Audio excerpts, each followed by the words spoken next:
Bienvenue sur cette vidéo. Je suis Didier Magiroviez, avocat fiscaliste. Aujourd'hui, je vais vous présenter les règles relatives à la réclamation fiscale. La réclamation préalable se présente comme une dernière chance de décrocher une solution amiable avec l'administration. En effet, si le contribuable obtient gain de cause lors de ce recours, cela exclut de fait tout recours contentieux devant les tribunaux. En revanche, si l'administration fiscale reste ferme sur ses positions et rejette l'argument du contribuable, ce dernier est alors autorisé à soumettre le différend devant le tribunal compétent.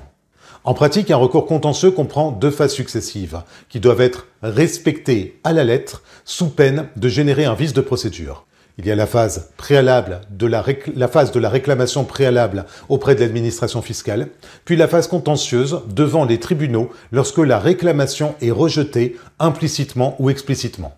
Cette vidéo a pour objet de faire un point sur le délai, la forme et le contenu de la réclamation préalable devant l'administration fiscale.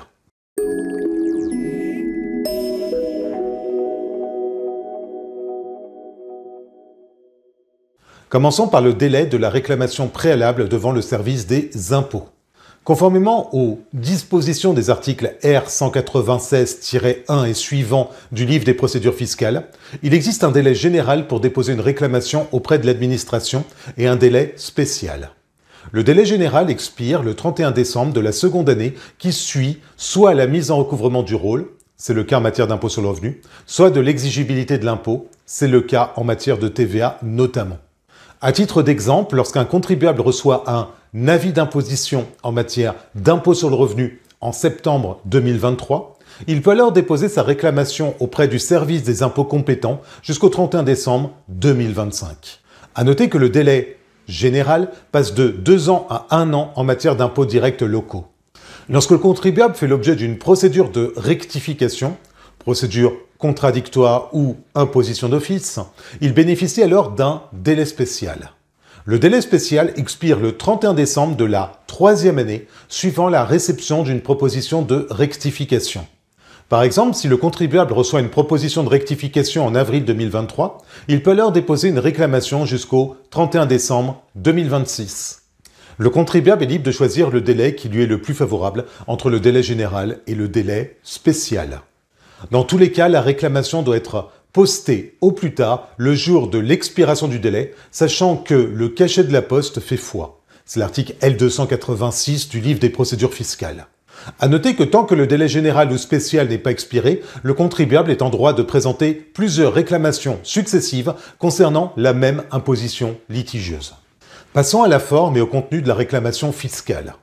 En pratique, le contribuable peut adresser une simple lettre à l'administration fiscale sous réserve que celle-ci mentionne clairement l'impôt contesté, expose les moyens à l'appui de la demande du dégrèvement et qu'elle soit accompagnée d'une copie de l'avis d'imposition concerné. La réclamation doit être signée par son auteur. Si l'auteur de la réclamation est domicilié hors de France, il doit faire élection de domicile en France.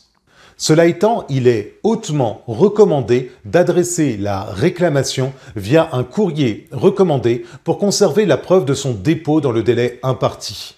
À noter que la réclamation peut être assortie d'une demande de sursis de paiement de l'imposition en litige, c'est l'article L277 du livre des procédures fiscales. Si le montant de l'imposition litigieuse hors pénalité n'excède pas 4 500 €, le contribuable peut bénéficier du sursis de paiement sans avoir à constituer des garanties auprès du Trésor public. Lorsque le contribuable bénéficie du sursis de paiement, le comptable public ne peut recouvrer l'imposition litigieuse jusqu'à ce qu'une décision définitive ait été prise, soit le jugement du tribunal, soit, si le tribunal n'a pas été saisi, l'expiration du délai de saisine. Si le contribuable n'a pas obtenu le sursis de paiement, par exemple les garanties ont été jugées insuffisantes, il peut alors demander la suspension du recouvrement de l'impôt litigieux via une procédure particulière dite de référé-suspension. C'est l'article L521-1 du Code de justice administrative. Dans ce cas, le contribuable doit démontrer devant le juge des référés l'urgence de suspendre l'exigibilité de la créance du Trésor public et doit également faire valoir des arguments de nature à créer un doute sérieux quant au bien fondé de l'imposition contestée. Quoi qu'il en soit, l'administration fiscale dispose d'un délai de 6 mois pour instruire la réclamation du contribuable à compter de sa présentation. Si la réclamation est rejetée partiellement ou totalement, elle doit alors être motivée en droit et en fait. Elle mentionne par ailleurs les voies et délais de recours. Si l'administration ne statue pas dans les 6 mois et qu'elle n'a pas informé le contribuable qu'elle aurait besoin d'un délai supplémentaire pour statuer, au maximum 3 mois, la réclamation est alors considérée comme ayant fait l'objet d'un rejet implicite. En cas de rejet explicite de la réclamation, le contribuable dispose d'un délai maximum de 2 mois pour saisir le tribunal compétent. En cas de rejet implicite, le contribuable peut immédiatement saisir le tribunal compétent. Si le contribuable a obtenu le sursis de paiement et n'obtient pas gain de cause devant le tribunal compétent, il doit alors régler au Trésor public des intérêts moratoires au taux de 0,20% par mois. Si le contribuable obtient gain de cause devant le tribunal, les frais de constitution des garanties peuvent lui être remboursés. Vous souhaitez en savoir plus sur la réclamation fiscale ou bénéficier de notre expertise pour déposer une réclamation auprès de l'administration? Dans ce cas, n'hésitez pas à visiter notre site fiscalo.fr. Vous y trouverez une multitude d'informations utiles en matière de droit et de fiscalité patrimoniale.